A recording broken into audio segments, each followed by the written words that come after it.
어, 저는 라이언 일병 구하기라는 영화를 이렇게 참 좋아합니다. 정말 몇 번 본 것 같습니다.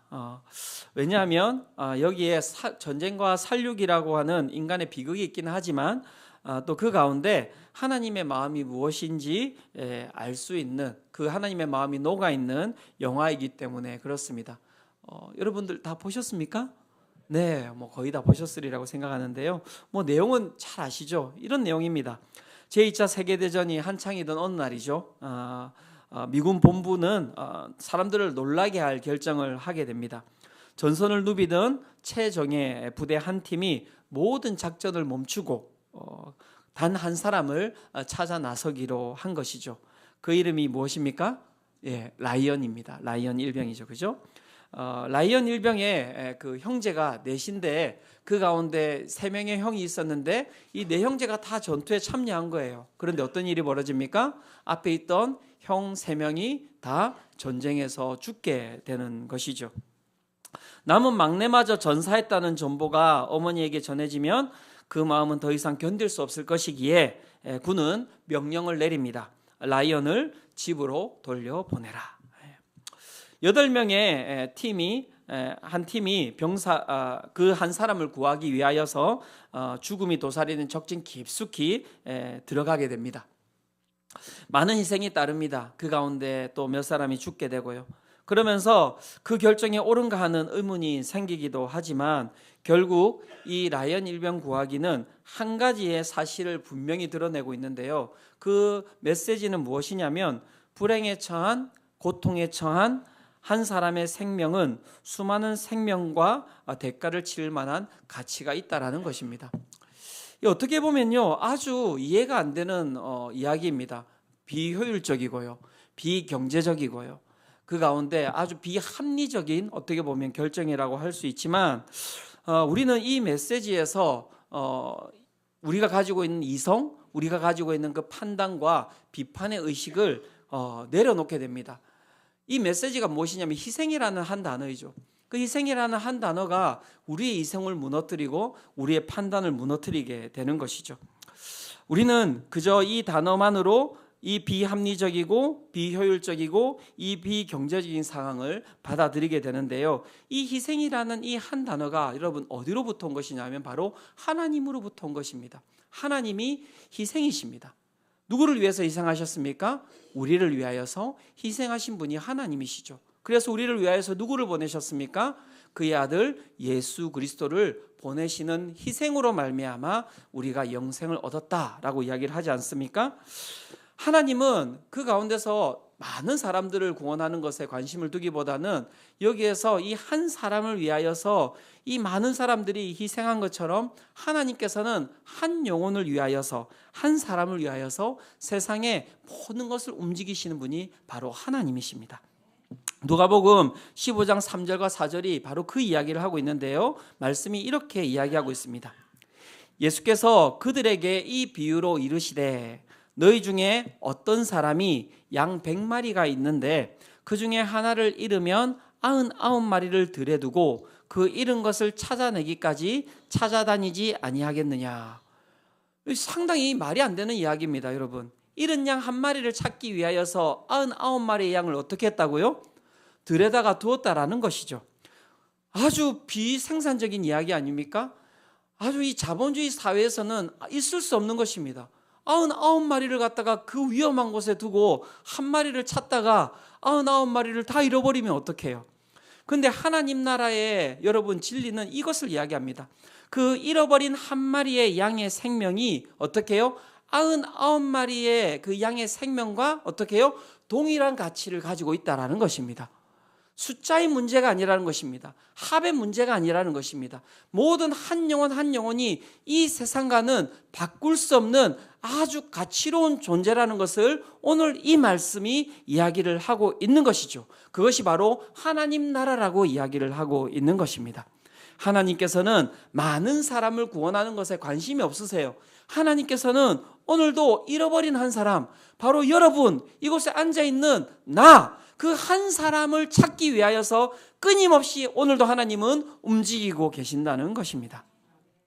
사도행전, 우리가 읽고 있는 이 사도행전이요, 하나님의 그 한 사람에 대한 마음이 드러난 실제적인 그 역사를 기록한 것입니다. 사도행전 13장부터 시작되는 이 바울의 선교 여행은 뚜렷하게 하나님이 한 영혼을 위하여서 지금 전진하고 계시다는 것을 우리 가운데 보여주고 있습니다. 이제 13장부터 쭉 읽어가시면요, 되게 복잡해요. 한번 이렇게 필사하시면 아시겠지만 막 모르는 지역들 나오고, 그 다음에 막 모르는 사람들 나오고 하다 보니 그 가운데서 길을 잃어버리는 분들이 많이 있습니다. 그래서 쓰다가 에이, 내가 더 이상 안 쓸란다 이렇게 하고 내려놓으실 수 있는데, 딱 요 한 문장만 딱 붙들고 계시면 됩니다.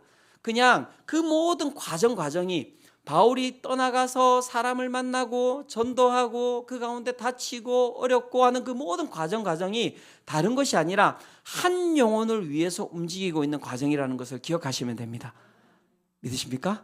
네, 그 여러분 딱 메시지를 머리에 두고 읽으시면 그 가운데 하나님께서 막 움직이고 계시는 그 모습이 여러분들의 눈에 선하게 보일 것입니다. 사도행전은 그렇게 우리 가운데 한 영혼을 위해서 움직이시는 하나님을 보여주시고요, 그리고 또 한 가지 메시지를 전하고 있습니다. 그 사도행전을 읽는 우리, 지금 이 말씀을 듣고 있는 우리 한 영혼 한 영혼을 위해서 오늘도 하나님께서 동일하게 움직이고 계시다라는 것을 우리 가운데 전달하고 있는 것입니다. 사랑하는 성도 여러분, 오늘 이 예배 가운데 무리로 계시지 마시고, 그냥 무리로 있다가 그냥 저를 이렇게 막 피해서 이렇게 앉으신 것처럼 보이지만 저 다 보입니다, 여러분. 빠져나가실 수 없어요. 예. 여기 올라와 보시면 아마 깜짝 놀랄 겁니다. 나는 목사님이 안 보일 줄 알았는데 천만의 말씀입니다. 하나하나 다 보입니다. 예. 그래서 한 분 한 분 무리로 계시지 마시고 이 예배 가운데서 나를 위해서 오늘도 전진하시고, 나를 위해서 오늘도 다가오시고, 세상의 모든 것들을 나를 위해서 움직여 가시는 그 하나님의 그 은혜를 맛보는 시간 되시기를 축원합니다. 그렇다면 오늘도 우리의 영혼을 위하여서, 나의 이 한 사람 나를 위하여서 그렇게 나를 구원하기 위하여서 움직이시는 그 하나님의 그 일하심, 그 일하심은 무엇이라고 할 수 있을까요? 오늘 본문은 그 하나님의 일하심을 두 가지로 표현하고 있는데요, 첫 번째는 무엇이냐면 내어주심이다 라고 이야기하고 있습니다. 내어주심, 사랑이라고 할 수 있습니다. 하나님께서는 한 영혼을 구원하기 위하여서 자신의 가장 소중하신 것을 내어주시는 분이십니다. 앞에서 아까 이야기 드렸듯이 요한복음 3장 16절에 그 이야기를 하고 있는 것이죠. 하나님이 세상을 이처럼 사랑하사 누구를 주셨으니? 독생자를 주셨다는 것입니다. 독생자를 주셨다는 것입니다. 독생자를 주셨다라고 하는 이 본문을 다른 본문에서는 이렇게 표현하고 있는데요, 로마서 8장 32절에서는 이렇게 이야기하고 있습니다. 자기의 아들을 아끼지 아니하시고, 저는 이 본문 너무 좋아하는 본문이거든요. 자기의 아들을 아끼지 아니하시고 우리 모든 사람을 위하여 내어주신 이가 어찌 그 아들과 함께 모든 것을 우리에게 주시지 아니하겠느냐. 얼마나 은혜의 말씀인지 모릅니다. 나를 위하여서 모든 것을 주시는 주님, 모든 것을 주시는 하나님. 여러분, 부모님들은 다 아시지 않습니까? 우리보다 더 소중한 존재가 어떤 존재입니까? 우리의 자녀들이죠. 자녀들이 아프면 어떤 마음이 듭니까? 아이고, 나는 저렇게 안 아팠으면 좋겠다, 이런 마음 가지고 계신 부모님 계십니까? 혹시 나한테는 오지 마라 제발, 그죠? 그런 부모님 없습니다. 여러분, 희생이죠. 내가 아팠으면 좋겠고, 내가 힘들었으면 좋겠고, 내가 고통스러웠으면 좋겠죠. 즉 나보다 더 귀하고 나보다 더 아깝고 나보다 더 소중한 존재가 누구입니까? 바로 내 자녀들 아닙니까? 그죠? 그런데 하나님께서 우리 가운데 우리에게 누구를 주셨다고요? 자신의 가장 사랑하는 독생자, 그 아들을 우리에게 주셨다라고 이야기를 하고 계시는 것이죠. 그래서 그 아들, 독생자이신 예수님께서 어떻게 하셨습니까? 그 이 땅 가운데 내려오신 것 아닙니까? 하나님이라고 하는 존재가 인간의 존재를 입었다는 것, 여러분 그 자체가 이미 엄청난 희생을 치른 것입니다. 나를 내어주지 않는 한 할 수가 없는 일입니다. 내 존재를 부정하면서 우리와 함께 살아간다는 것, 그것이 이미 고통이고 아픔이고 희생인 것이죠. 예수님께서 십자가에 죽으셔서 여러분 죽었다고 생각하십니까? 저는 그렇게 생각하지 않습니다. 하나님이신 그 자리를 포기하는 것 그 자체가 이미 죽음으로 들어가신 바로 그 길이라고 저는 생각하고 있습니다. 이 땅에 오신 것 자체가 이미 죽으신 거예요. 하나님이라는 존재를 내려놓으신 것 자체가 이미 죽음 가운데 들어오신 것이죠. 그렇죠? 그렇게 우리를 위하여서 예수 그리스도께서 희생을 하신 것 아닙니까? 그리고 이 땅 가운데 오셔서 어떻게 하셨습니까? 거대하고 아름다운 그런 신전 탁 지어놓고 빨리 와서 나한테 경배해, 나한테 엎드려, 나한테 찾아와서 나한테 예배드려, 그렇게 하셨습니까? 아닙니다. 그 마국간에서 태어나셔서 그 정말 어떻게 보면 비천한 모습으로 예수님께서 어떻게 해요? 한 영혼 한 영혼을 위하여서 끊임없이 그 영혼을 살리기 위하여서 찾아다니셨던 것이 여러분 복음서 아닙니까? 여러분 정말 복음서를 한번 쭉 읽어보시면요, 그 가운데서 무엇이 들어가 있냐면 정말 한 영혼을 사랑하시는 그 하나님의 사랑과 예수님의 사랑이 그 가운데 다 묻어 있더라고요. 외로움과 죄책감에 가득하여서 뽕나무에 올라가서 예수님을 보고자 했던 여러분 삭개오, 여러분 삭개오가 먼저 간 것처럼 보이십니까? 그렇지 않습니다. 삭개오를 위하여서 예수님께서 찾아가신 것입니다. 누가복음 19장 1절에 보면 이렇게 이야기합니다. 예수께서 여리고로 들어가 지나가시더라, 통과하시더라, 이렇게 이야기를 하고 있는데요, 통과하실 일이 없는데 예수님께서 그 여리고를 통과하신 거예요. 왜 통과했는지 아십니까? 그 뽕나무에 올라가 있는 그 외롭고 비천하고 죄책감이 가득한 그 삭개오를 구원하기 위하여서 통과해서 가시는 거예요. 육체의 정욕을 이기지 못하고 남편을 6이나 두고 세상 사람들이 그렇게 두려워가지고 여러분 사람들이 아무도 오지 않는 그 뜨거운 정오에 물을 길르러 온 그 사마리아 여인을 위하여서 예수님이 어떻게 하셨습니까? 요한복음 4장 3절과 4절에 이렇게 이야기합니다. 유대를 떠나사 다시 갈릴리로 가실새 사마리아를 통과하여야 하겠는지라. 유대인들은 그 유대와 그 갈릴리라고 하는 이 사이에 사마리아가 있는데요, 이 길을 절대 통과해서 가지 않습니다. 왜? 사마리아 사람들은 아주 더러운 사람들이라고 생각했기 때문에. 그래서 다 그 자리를 둘러서 간 거예요. 그 지역을 피해서 갔습니다. 그런데 예수님께서 어떻게 하셨다고요? 그 사마리아 땅을 통과하여야 하겠는지라. 왜 그 애를 쓰시고, 왜 그 천박하고 비천하고 그 사람들도 쳐다보지 않는 그 땅을 예수님께서 통과해 가신 것입니까? 다른 것이 아닙니다. 그 수치와 부끄러움 가운데, 그 가운데 죽음의 권세 가운데 있던 그 한 여인을 구원하기 위하여서 예수님께서 그 고통의 길을 걸어가신 것이죠. 남편을 잃고 유일한 희망인 아들마저 잃어버린 그 나인성 과부가 그 나인성에서 나왔을 때 여러분 어떤 일이 벌어졌습니까? 누가복음 7장 11절에 보면 이렇게 이야기하지 않습니까? 그 후에 예수께서 나인이란 성으로 가실새 예수께서 가신 거예요. 수많은 무리들이 있었지만 여러분 보시기 바랍니다. 주님께서는 무리를 대하신 것이 아니라 그 오늘도 고통당하고 오늘도 죄책감에 있고 오늘도 그 비천함에 거하고 오늘도 그 가운데 아픔 가운데 거하는 그 한 영혼을 위해서 예수님께서 그 고통과 아픔과 모든 것을 무릅쓰고 그 길을 찾아가시고 그 영혼을 만나신 것이죠. 사랑하는 성도 여러분, 오늘 예수님께서 오늘 그렇게 여러분들에게 찾아오심을 믿으시기를 축원합니다. 그게 여러분 그 내어주심인 거예요. 하나님의 내어주심인 거예요. 그리고 그 가장 큰 하이라이트가 무엇입니까? 나를 위하여서, 여러분 내 옆에 있는 사람이 아닙니다. 나를 위하여서 십자가에 달려 죽으시고 내 죄값을 다 치러주시고 그 이름을 믿을 때 정말 쓰레기와 같은 존재, 이 세상 가운데서 살 수 없는 존재, 그냥 이 땅 가운데 버려져야 될 그 한 존재, 내가 어떻게 해요? 하나님의 자녀가 되고 영원한 생명을 얻게 되는 그런 여러분 은혜를 우리가 받지 않았습니까? 여러분 정말 저는 정말 이 설교를 준비하는데요, 막 그 은혜가 제 가운데 너무너무 큰 거예요. 너무너무 큰 거예요. 그래서 제가 막 이걸 어떻게 우리 성도님들에게 한번 설명을 하면 좋을까 하다가 갑자기 소고기가 생각이 나가지고, 소고기에도 여러분 뭐가 있습니까? 등급이 있죠. 등급이 있습니다. 어떻게 등급이 나뉘어집니까? 1등급, 2등급, 3등급. 이래서 1등급에는 뭐가 있습니까? 1등급 투뿔, 1등급 뿔, 그 다음에 1등급, 그 다음에 2등급, 3등급 아닙니까? 여러분 인생은 몇 등급입니까? 제가 막 생각하는데 제가 제 삶을 막 이렇게 봤더니 주님 만나기 전에 제 인생이 3등급이더라고요. 어디 먹을 것도 안 돼요.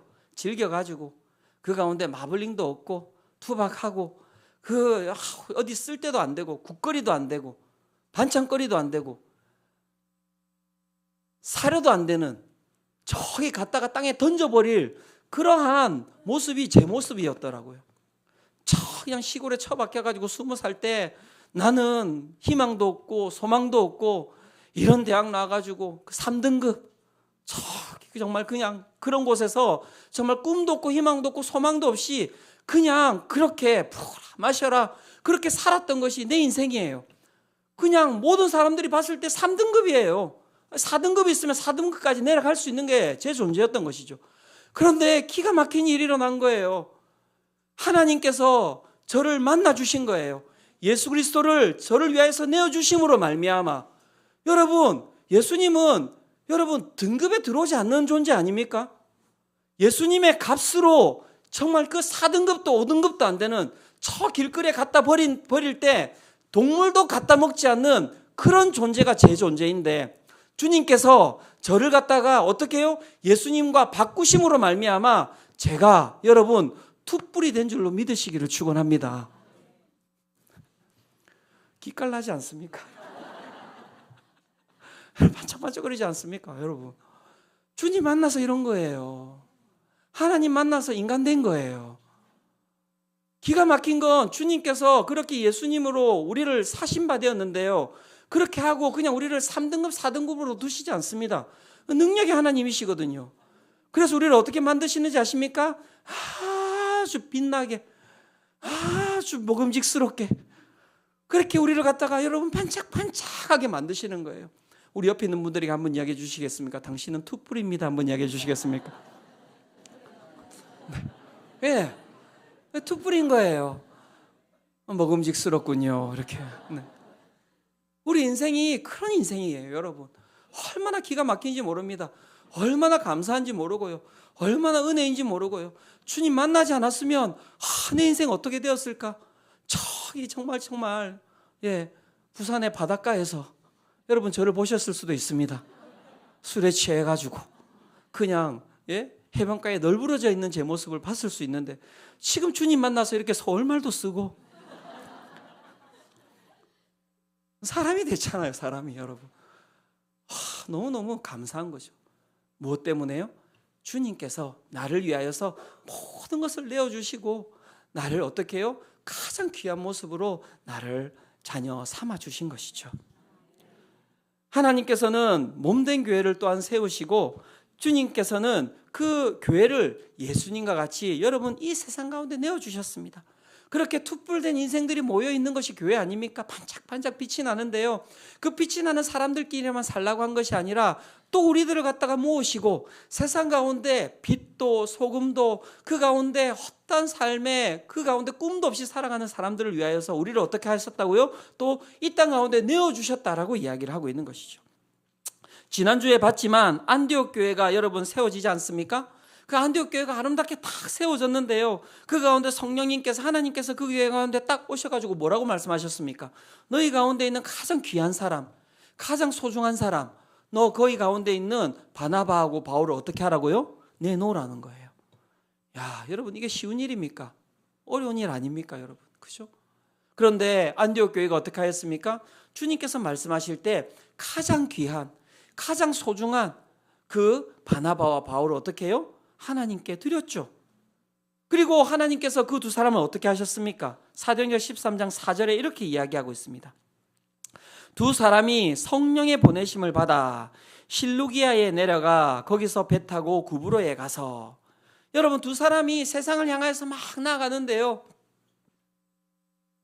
그렇게 나아가는 이유가 다른 게 아니라는 거예요. 누구의 보내심을 받아? 성령의 보내심을 받았다는 것입니다. 주님께서 그 귀하고 그 아름답고 그 빛이 나는 그 바나바와 바울을 오늘도 이 땅 가운데서 희망도 소망도 없이 그 가운데서 살아가는 이방인들을 위하여서 어떻게 해요? 내어주셨다라고 이 본문이 지금 이야기를 하고 있는 거예요. 그래서 그 두 사람이 어디로 향합니까?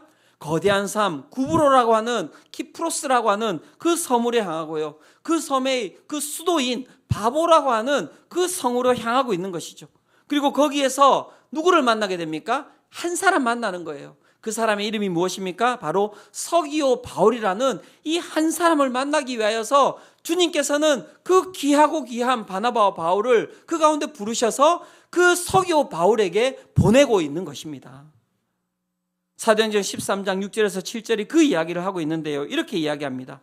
온 섬 가운데로 지나서 바보에 이르러 바예수라 하는 유대인 거짓 선지자인 마술사를 만나니 그가 총독 서기오 바울과 함께 있으니 서기오 바울은 지혜 있는 사람이라 바나바와 사울을 불러 하나님의 말씀을 듣고자 하더라.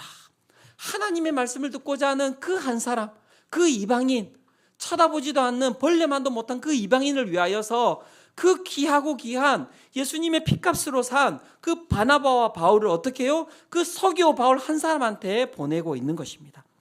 주님께서는 오늘도 그렇게 우리의 삶에 그렇게 개입하고 계심을 믿으시기를 축원합니다. 우리의 영혼, 우리가 여기에 왜 있습니까, 여러분? 많은 분들이 착각하고 계신 게 무엇인지 아십니까? 내가 내 힘으로 여기 와 있다는 것입니다. 천만의 말씀입니다, 여러분. 여기에 오신 이유는 무엇 때문입니까? 어떻게 오실 수 있었습니까?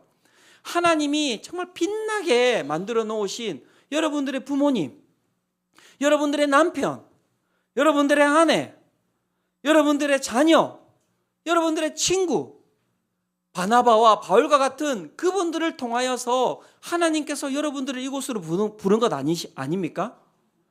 그죠? 정말 그분들이 여러분 돈이 많습니까? 여러분 시간이 많습니까?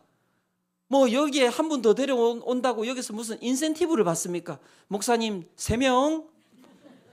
그래 뭐가 나옵니까? 아무것도 안 나와요. 시간을 들여가지고 만나가지고 교회 가보지 않겠냐? 그 가운데 뭐 점심을 같이 함께 먹으러 가시겠습니까? 그래서 밥을 사주고 그렇게 하고 그분들은 전혀 굶으세요. 아닙니까? 그리고 교회 한번 가자 이렇게 이야기할 때 그 막 당당하게 이야기 교회 가야지 뭐 이렇게 하는 사람 보셨습니까? 그저 읊조리면서 막 그냥 제발 낮고 낮은 그 표정으로 평생에 그런 표정이 안 나오는 사람인데 세상에 가면 그냥 막 얼굴에 막 교만함이 가득 차 있는 얼굴인데 그 교회 한번 가자고 이야기하기 위하여서 막 그냥 이렇게 해가지고 한번 교회 한번 가보지 않을래요? 여보 교회 한번 가지 않을래요? 막 이렇게 그죠? 참고 막 양말 뒤집어 까는 것도 참고 자기가 다시 그렇게 하는 이유가 뭐 때문이겠습니까? 그 가운데 여러분 사람을 보시면 안 돼요. 오늘도 그 귀한 한 사람을 통하여서 일하시는 하나님을 보시기를 축원합니다. 하나님께서 여러분들을 위해서 소중한 그 남편을 주신 거예요. 소중한 아내를 주신 거예요. 소중한 자녀를 주신 거예요. 소중한 부모님을 주신 거예요. 소중한 친구를 주신 거예요. 그래서 어떻게 해요? 그 입술을 통하여서 오늘도 여러분들을 구원하기 위하여서 하나님께서 일하고 계심을 믿으시기를 축원합니다. 오늘 그래서 이 예배 가운데 여러분 그 하나님을 만나셔야 됩니다. 오늘도 저를 그렇게 보시면 안 되고요. 저를 통하여서 여러분 가운데 그 간절함으로 지금 하나님이 그 간절함으로 있으신 거예요. 그 간절함으로 오늘도 여러분 가운데 찾아오시는 하나님을 만나시기를 축원합니다. 그 나를 위해서 모든 것을 내어주시는 그 은혜를 경험하시기를 축원합니다. 두 번째, 우리가 하나님께서 우리의 영혼을 구원하기 위하여서 무엇을 하시는지 살펴봐야 되는데요. 두 번째는 무엇이냐면 우리를 자유케 하시기 위하여서 일하신다는 것입니다. 오늘 본문에 보면요, 총독 서기오 바울이라고 하는 사람이 나옵니다. 이 사람은 그 사도 바울 아닙니다. 서기오 바울이라는 사람이 나오는데 이 사람은 로마인입니다. 로마인. 그리고 구레네라고 하는 섬인데요. 지금 이제 키프로스라고 하는 섬입니다. 터키 밑에 있는 엄청 큰 섬이에요. 충청북도와 이 제주도를 합친 크기입니다. 어마어마하게 큰 섬이잖아요. 그 섬에 무엇이냐면 이 사람이 총독입니다. 총독. 여러분. 야, 통치자라고 이야기하면 대단한 건 아닙니까? 그러면 생각해 보십시오. 그 가운데 그 구브로라고 하는 이 섬에 수많은 사람들이 살고 있는데 이 섬에 사는 사람들이 가장 원하는 그런 라이프 스타일, 저렇게 사는 게 행복이야, 저렇게 사는 게 기쁨이야, 저렇게 사는 게 성공한 것이지 라고 생각하는 사람이 누구겠습니까, 여러분? 너무 어렵습니까? 누구겠습니까? 예, 총독 아닙니까? 서기오 바울입니다. 왜? 그 사람이 그 섬에서 가장 어떻게 해요? 큰 권력을 가지고 있고 가장 큰 힘을 가지고 있고 가장 부유한 자입니다. 그러니까 모든 사람들이 다 어떻게 해요? 그를 부러워하면서 살아가고 있겠죠. 그런데 여러분, 이 본문에 보면 이상한 일이 있습니다. 이상한 부분이 있습니다. 한번 보시기 바랍니다. 사도행전 13장 6절에서 7절인데요. 이렇게 이야기합니다. 온 섬 가운데로 지나서 바보에 이르러 바 예수라 하는 유대인 거짓 선지자인 마술사를 만나니 그가 총독 서기오 바울과 함께 있으니. 자, 총독 서기오 바울이라고 하는 사람, 총독과 많은 사람들이 함께 있었을 것입니다. 떡관원도 있고 술관원도 있고 수많은 장군들도 있었을 것이고요. 수많은 사람들이 있었을 것인데 성경은 그 가운데 한 사람을 딱 지정합니다. 유대인 거짓 선지자인 마술사가 누구의 옆에 있었다고요? 총독 서기오 바울과 함께 있었다. 그러면 무슨 얘기를 하는 것일까요, 지금? 이 총독 서기오 바울이라고 하는 이 사람이 누군가에게 어떤 것입니까? 의지하고 있다라는 거예요. 누구에게 지금 의지하고 있습니까? 예, 마술사에게 의지하고 있다는 것입니다. 마술사에게 왜 이 사람이 의지하고 있는 것일까요? 모든 것을 다 가지고 있는데 왜 의지하고 있는 것일까요? 왜요? 제가 이 본문을 묵상하다가 딱 살펴봤는데 요즘 2030 세대들이 딱 여기에 답을 제공하고 있더라고요. 여러분, 2030 세대들이 많은 문화 코드가 있는데 요즘 우리 2030 세대들의 문화 코드 가운데 이게 정말 뜨고 있다고 하는데 문화 코드가 무엇인지 아십니까? 2030 세대들이 운세와 사주를 그렇게 많이 본다고 합니다. 엄청 많이 본대요. 지금 난리가 났대요. 뭐 무당집부터 시작해서 뭐 타로, 그다음에 뭐, 그래서 여러분 뭐 웬만한 큰 길, 뭐 젊은 애들 다니는 길 가보면요, 거기에 다 무슨 집들이 있습니까? 타로 집 있고 무슨 뭐 점집 있고 다 거기에 다 있어요. 왜? 2030 세대들이 거기에서 그것을 소비하고 있기 때문에. 왜 그 2030 세대가 그 여러분 운세와 사주를 소비하고 있는 것일까요? 다른 것이 아닙니다. 마음 가운데 무엇이 가득하기 때문에? 불안함이 가득하기 때문에. 인생이 불확실한 거예요. 내일을 모르겠는 거예요. 그러니 어떻게 해요? 내가 운세라도 보자, 내가 사주라도 보자. 여러분, 여기에 답이 있습니다. 왜 총독 서기오 바울이 수많은 사람들이 자기 옆에 있는데 그 가운데 유독 유대인 거짓 선지자인 마술사 바 예수라고 하는 사람을 자기 옆에 둔 것입니까? 다른 것이 아니에요. 그의 마음에도 무엇이 있기 때문에? 불안함이 있기 때문에, 두려움이 있기 때문에 그런 거예요. 여기에 여러분 진리가 있습니다. 우리는 모든 것을 다 가지면 불안하지 않을 것이라고 생각합니다. 총독 서기오 바울과 같이 되면 그 삶이 행복할 것이라고 생각합니다. 두려움이 없을 것이라고 생각합니다. 기쁠 것이라고 생각하죠. 하지만 여러분, 성경을 정확하게 보셔야 됩니다. 천만의 말씀이라는 거예요. 인간은 그 두려움 가운데서 절대 벗어날 수 없다는 거예요. 무엇을 가지고 있든 어디에 있든 모든 인간은 내일을 모르는 존재이기 때문에 그런 것입니다. 미래에 대한 불안함이 가득할 수밖에 없습니다. 사람에 대한 두려움이 가득할 수밖에 없습니다. 자신이 가진 것을 잃을 것에 대한 두려움이 가득한 것이죠. 그리고 궁극적으로 죽음에 대한 두려움이 그 가운데 가득한 것이에요. 그러니까 누구를 두고 있는 것입니까? 마술사를 그 옆에 두고 있었던 것입니다. 그런데 그가 지금 어떤 일이 벌어졌습니까? 하나님의 말씀을 듣고자 했단 말이에요. 그가 두려움에 묶여 있고 두려움에 사로잡혀 있고 그 마술사가 지금 누구를 붙잡고 있는 것입니까? 지금 그 총독 서기오 바울을 붙들고 있는 거예요. 못 빠져나가도록. 더 두려움을 줬겠죠. 더 두려움을 줬을 것입니다. 총독님, 내년에 운세가 안 좋을 것 같습니다. 부적을 하나 만드시죠. 어떻게 해야 되냐? 금 5달란트입니다. 뭐 이렇게 하면서 계속해서 두려움을 주는 거예요. 못 빠져나갑니다. 제가 알기로는 막 운세 보는 것도 중독이라고 하더라고요. 중독. 혹시 그 중독 가운데 계신 분들 계시다면 끊으시기를 축원합니다. 요즘 그렇게 점집에 권사님들이 많이 가신다고 이렇게. 그래서 정체도 들키고 오신다고. 제발 그러지 마시기 바랍니다. 그죠? 네. 깜짝 놀라신다고 그렇게. 어디까지 이야기를 했죠? 네, 다시 돌아와서. 네. 그가 그 가운데서 묶여있던 그 가운데서 어떤 일이 벌어집니까? 사도행전 13장 8절에 이렇게 이야기합니다. 이 마술사 엘루마는 이 부분이 아니네요. 네, 앞에 있는 본문이네요. 7절입니다. 그가 총독 서기오 바울이 어떻게 합니까? 하나님의 말씀을 듣고자 하는 것이죠. 하나님의 말씀을 듣고자 할 때 그 가운데 어떤 일이 벌어졌습니까? 13장 8절입니다. 이 마술사 엘루마는 이 이름을 번역하면 마술사라. 그들을 대적하여 총독으로 무엇을 못하게 힘썼다고요? 예, 믿지 못하게 힘썼다. 믿지 못하게 힘썼다.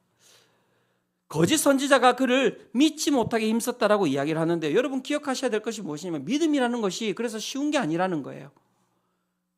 우리가 예수님의 그 말씀을, 하나님의 말씀을 믿으려고 할 때 그 가운데 우리 가운데 무엇이 있다는 것입니까? 우리가 하나님의 말씀을 믿지 못하도록, 우리가 예수님을 믿지 못하도록 우리를 어떻게 해요? 방해하는 그 가운데 악한 세력이 있다라고 이야기를 하고 있는 것이죠. 여기에도 지금 모든 분들이 와서 다 앉아 계시지만 공허한 눈빛으로 그냥 앞만 바라보고 계시는 분들 계시잖아요. 또 준성 목사 시작했다. 또 소리 지르기 시작했네.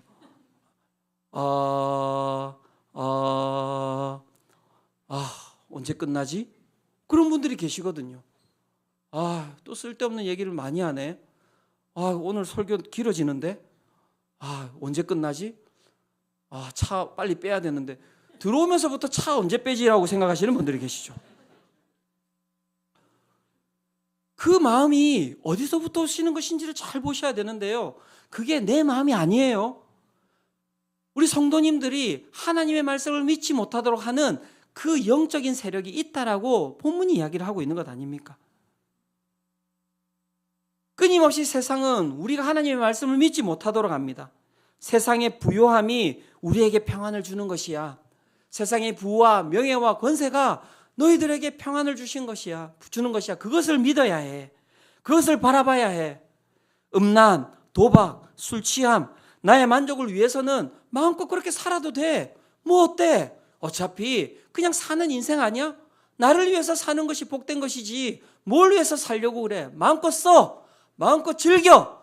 마음껏 베풀어. 그렇게 살라고 이야기하는 것이죠. 그리고 또 이야기합니다. 믿어도 너 아무 변화가 없을 거야. 믿지 마. 그거 왜 믿어? 교회 가지 마.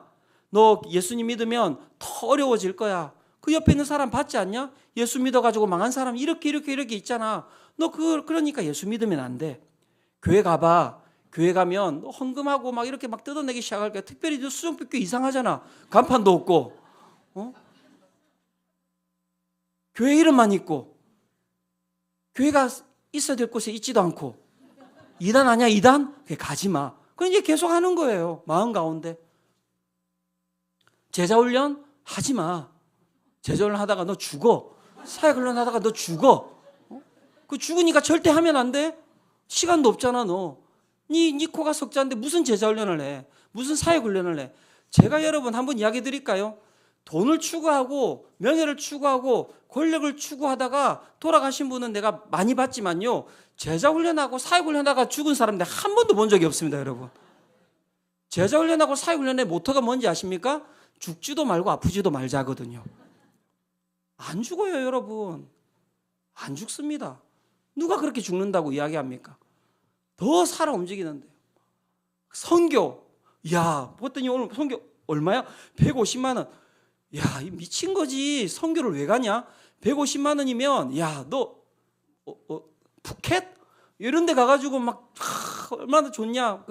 하늘과 바다를 바라보면서 그 리조트에서 그렇게 먹고 놀아야지. 무슨 150만 원 가지고 그 카자흐스탄 어딘지도 모르는 그 땅덩이에 가가지고 그 막 잠도 못 자고 고통스럽게 힘들게 하고 그렇게 하면 안 돼. 선교 가지 마.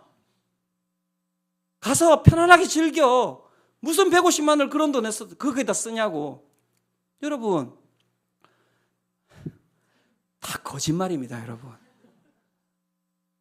선교 갔다 오면 여러분 푸켓에서 누렸던 기쁨보다도 더 큰 기쁨을 누릴 줄로 저는 믿습니다. 몇 분이 아멘 안 하셨어요 지금? 더 큰 평안이 와요. 정말이에요. 제가 수없이 선교를 다녀봤지만요, 정말 선교를 다녀오면요, 그 충만함과 하나님이 주시는 그 어디서 오는 힘인지 모르는데요, 그 3박 4일 여러분 여행 갔다 와서 여러분 또 쉬잖아요. 여행 갔다 와서 힘들어가지고 기가 막힌 건 무엇이냐면, 선교를 막 7일 10일 갔다 왔는데요, 그 다음날 멀쩡하게 가가지고 여러분 회사 일을 해요. 왜 그럴까요? 왜 그럴까요?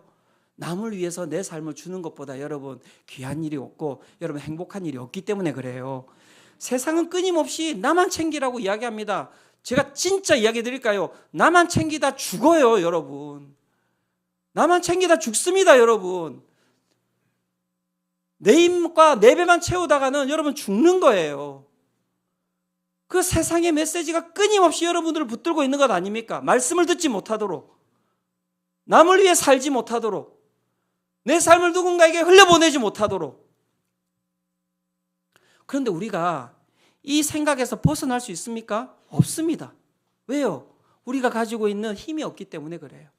그래서 이 거짓된 그 악한 생각에서 벗어날 수 있는 유일한 길이 무엇이냐면요, 주의 손길이 함께할 때 우리가 그 악함에서 벗어날 줄로 믿습니다. 주의 손이 우리 가운데 함께할 때 그 모든 악의 권세가 이 시간 우리 가운데서 사라질 줄로 믿습니다. 사도행전 14장 11절이 그 이야기를 하고 있는 거예요. 보라, 이제 주의 손이 내 위에 있으니 내가 맹인이 되어 얼마 동안 해를 보지 못하리라 하니, 즉시 안개와 어둠이 그를 덮어 인도할 사람을 두루 구하는지라. 여기서 나오는 너가 누구입니까? 여러분, 마술사 이야기하는, 악한 권세를 이야기하는 것입니다. 사랑하는 성도 여러분, 그 악한 권세 가운데 오늘 잡혀 있습니까? 술에 잡혀 있으십니까? 도박에 잡혀 있으십니까? 오늘도 사주에 잡혀 있으십니까? 여러분, 오늘도 세상에 그 부귀 영화에 왜곡된 것들에 잡혀 있으신 모든 성도님들, 여호와의 손 가운데 자유케 되시기를 축원합니다. 이 시간 내가 나사렛 예수 그리스도 이름으로 명하노니 우리 가운데는 모든 악한 권세들아 이 시간 사라질지어다. 여러분, 이게 바로 예배예요. 내 영이 살아나요. 주의 영이 내 가운데 함께할 때, 주의 손이 내 가운데 함께할 때, 내 삶의 모든 상황들이 어렵고 힘들다 할지라도 여러분, 내 마음 가운데 세상이 나를 갖다가 무너뜨리지 못할 평강이 우리 가운데 거한다는 것을 믿으시기를 축원합니다. 오늘 이 이야기를 하고 마무리하고자 하는데요, 지난주에 1:1 양육에 이제 수료하신 분이신데, 그분의 간증을 제가 다시 보고 그분의 간증을 읽는데요, 참 이분 가운데 하나님의 손길이 있는 것을 제가 보게 된 것입니다. 하나님의 손길이 있더라고요. 한번 이 간증을 한번 들어보시기를 바랍니다. 그렇게 은혜 가운데 1:1 양육을 시작할 즈음 경제적인 부담과 현실적인 필요로 인해 저는 야간 일을 시작하게 되었습니다. 세상적으로 보면 1:1 양육 때려치워야 되는 거예요. 그렇지 않습니까? 끊임없이 세상의 메시지가 이야기했겠죠. 하지마, 그거 하면 너 죽어. 네 코가 석자야. 무슨 1:1 양육을 해. 그 시간에 일을 해야지. 그런데 이분이 놓지 않으신 거예요. 낮과 밤이 바뀌고 하루 3-4시간의 쪽잠을 자고 지금 어쩔 수 없다는 말로 제 스스로를 합리화하며 버티고 있었고, 해결되지 않는 자녀의 문제에 마음은 늘 지쳐 있었습니다. 아무리 기도해도 상황은 바뀌지 않았고 마음속에 원망, 그리고 설명할 수 없는 저의 죄책감이 쌓여 있었습니다. 그런데 하나님께서는 먼저 상황을 바꾸기보다 제 시선을 바꾸기 시작하셨습니다. 자녀의 문제를 제 힘으로 붙들려고 했다는 사실과 그 무거운 짐을 하나님께 맡긴다고 하면서도 마음에서 내려놓지 못하고 있는 저에게 느헤미야 8장 10절의 말씀, 근심하지 말라, 여호와로 인하여 기뻐하는 것이 너희의 힘이니라 고 말씀하셨고, 또한 1:1 양육의 양육자를 통해 하나님께서는 진경아, 너는 부모 이전에 내 자녀야 하시며 하나님의 자녀임을 다시 알려주셨고, 너를 정죄하지 말고 너 자신을 사랑하라고 말씀하셨습니다. 하나님께서 이미 그 아이의 삶을 주관하고 계신다는 믿음을 깨닫게 하셨습니다. 아들을 저의 자녀로 보내주심에 감사하며 아들의 모든 상황 또한 감사하고, 이렇게 아들을 위해 기도할 수 있는 엄마로 서 있게 하심에 감사합니다. 제 자녀이기 전에 하나님의 자녀인 이 아이를 맡깁니다 라는 기도를 간절하게 드릴 수 있었습니다. 상황은 여전히 변하지 않았지만 제 마음에, 잘 들으십시오, 제 마음에 평안이 먼저 임하는 은혜를 경험하며 저의 모든 상황이 저를 무너뜨리기 위함이 아니라 은을 단련한 같이 불순물을 제거하여 저를 더 귀하게 빚어가시는 과정이며 하나님 앞에 저를 메어 두시려는 뜻임을 믿게 되었습니다. 이분의 삶은 세상으로 봤을 때 그냥 무너져야 되는 삶이에요. 돈이 자녀를 바꿀 수 있습니까? 명예가 자녀를 바꿀 수 있습니까? 권력이 자녀를 바꿀 수 있습니까? 아니요. 안 됩니다, 여러분. 그런데 무엇이 이분의 마음 가운데 평안을 주었습니까? 사랑하는 성도 여러분, 살아계신 전능하신 하나님의 손길이 이분 가운데 함께 하셨기에 이분의 삶이 변화되었음을 믿습니다. 사랑하는 성도 여러분, 하나님의 손이 우리를 자유케 하십니다. 하나님의 손이 우리를 자유케 하십니다. 그 능력이 오늘 이 예배 가운데 거하시는 우리 모든 성도님들 가운데 동일하게 임하기를 축원합니다.